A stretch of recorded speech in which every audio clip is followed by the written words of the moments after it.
ایمان مکمل ہو نہیں سکتا، خدا کو ماننے والا مسلمان ہو نہیں سکتا۔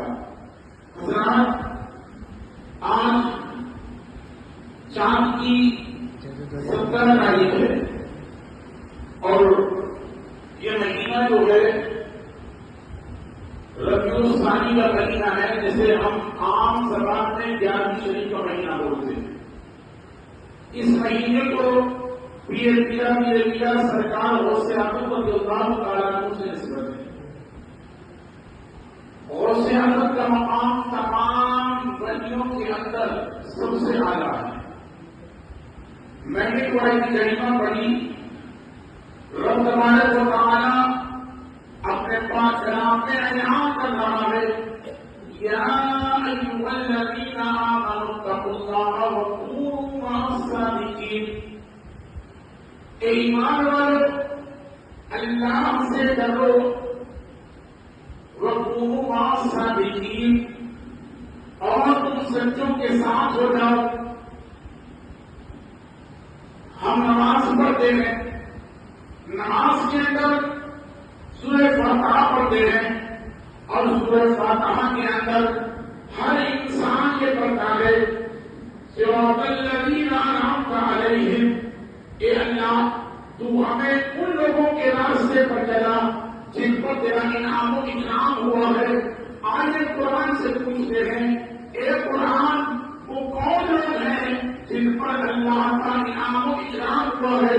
تو آپ قرآن میں کھول کر دیکھیے، اللہ تبارک و تعالیٰ قرآن کے 5ویں پارے میں ارشاد فرماتا ہے، الذین انعم اللہ علیہم من النبیین والصدیقین والشہداء والصالحین،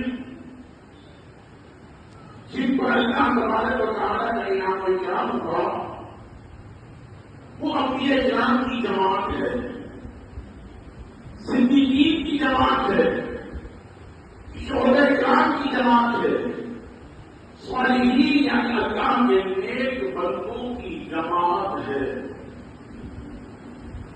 تو ہم نماز کے اندر رب تبارک و تعالیٰ سے بھی کہتے ہیں کہ مولا صراط الذین انعمت علیہم، تو ہمیں ان لوگوں کے راستے پر چلا جن پر انعام و اکرام ہوا۔ تو سب سے پہلے انبیاء کرام کا راستہ، اس کے بعد صدیقین کا راستہ، اس کے بعد شہداء کرام کا راستہ، اس کے بعد صالحین سے مراد یعنی اللہ کے نیک بندے، اللہ کے محبوب بندے، اللہ کے پیارے بندے۔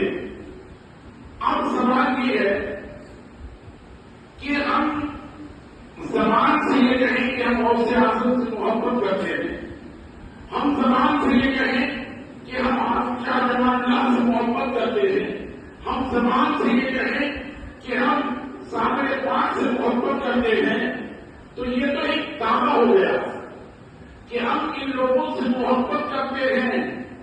اب دعویٰ سچا آدمی بھی کرتا ہے اور جھوٹا بھی کرتا ہے، لیکن یاد رکھو دعویٰ جب کیا جائے تو اس پر دلیل بھی پیش کی جاتی ہے کہ ہماری محبت کا یہ دعویٰ ہے اور اس پر یہ دلیل ہے، تو دلیل کیا ہونا چاہیے؟ دلیل تمہاری زندگی کا چلنا ہونا چاہیے، تمہارے عمل ہونا چاہیے، تمہاری عقائد ہونا چاہیے، تمہارا چلنا اٹھنا بیٹھنا، تمہاری عقائد یہ بتائے کہ تم انبیاء کرام، صدیقین، صالحین اور شہداء کرام کے نقش قدم پر چل رہے ہیں۔ اللہ تبارک و تعالیٰ نے فرمایا، اے ایمان والو، اللہ سے ڈرو۔ پہلے تو ایمان اپنا اتنا مضبوط کر لو، مکمل کر لو، کامل کر لو۔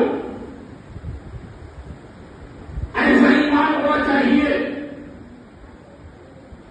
کہ دنیا کی محبت ایک طرف، ماں باپ کی محبت ایک طرف، اولاد کی محبت ایک طرف، بھائی بہنوں کی محبت ایک طرف، ماں کی محبت ایک طرف، مال کی محبت ایک طرف، اور رسول کی محبت ان تمام محبتوں پر غالب رہنا چاہیے۔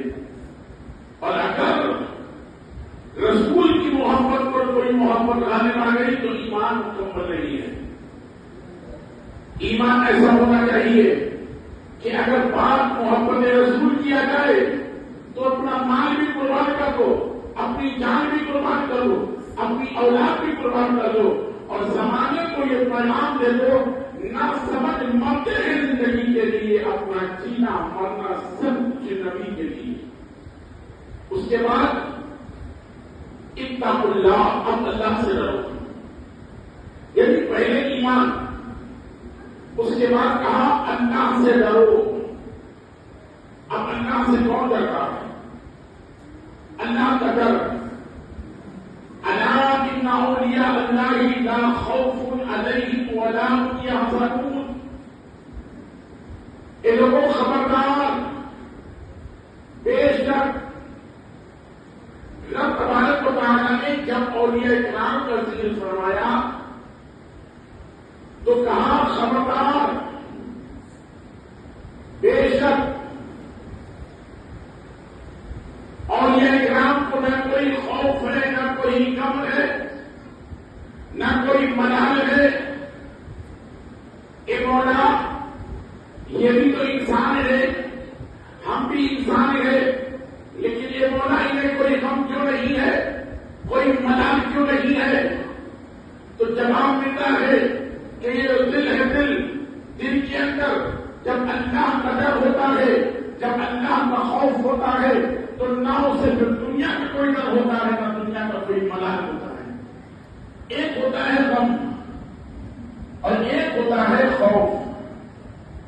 غم ہمارے ساتھ کوئی حادثہ ہو گیا, جیسے کسی کا بیٹے کا انتقال ہو گیا, کسی کا گھر ٹوٹ گیا, یا کوئی اور غم ہے, تو جو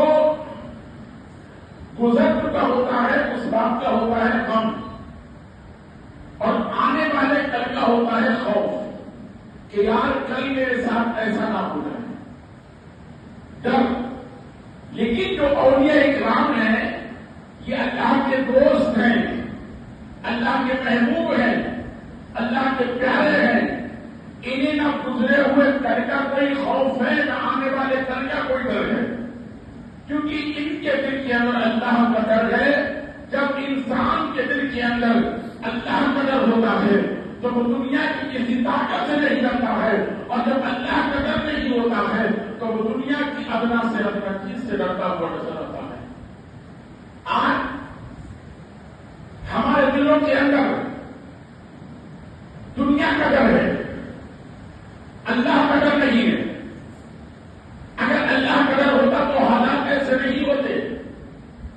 ہمارے دلوں میں ڈر ہے کہ یار میں اگر حق بات بیان کر دوں گا تو مجھے یہ جیل میں ڈال دے گا, میں اگر سچ بات بیان کر دوں گا تو فلاں ناراض ہو جائے گا, دولت والا ناراض ہو جائے گا, طاقت والا ناراض ہو جائے گا. یاد رکھو, حق بات بیان کرو, چاہے کوئی ناراض ہوتا ہے تو ہونے دو, اپنی بات اللہ اور رسول کی رضا کے لیے کہو, اور جو اپنی بات